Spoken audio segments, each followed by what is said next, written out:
দিদিমণিদের আমন্ত্রণ করেছেন, প্রতিদিন প্রায় বলেছেন আপনারা সবাই চলে আসুন। আমাদের অনুষ্ঠান এখনই শুরু হতে যাচ্ছে।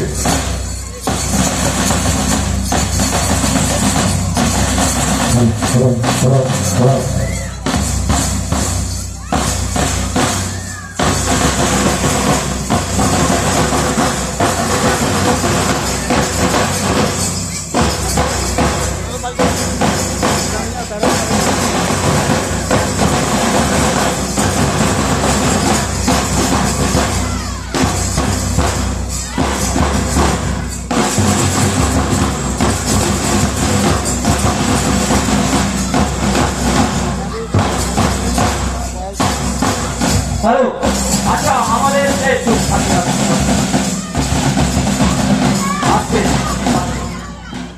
আস্তে সমস্ত ছাত্রছাত্রীরা খুব সাবধানে। আজকে আমাদের কাছে একটা শুভ দিন, একটা সুন্দর হরশঙ্কর সুসংগত শিশু কাশ্মীর বিকাশ কেন্দ্রের শুভ উদ্বোধন। আমাদেরকে আমন্ত্রণ জানিয়েছে। সমস্ত ছেলেমেয়েরা সুন্দরভাবে বসে পড়ে, সমস্ত ছেলেমেয়েরা সুন্দরভাবে বসে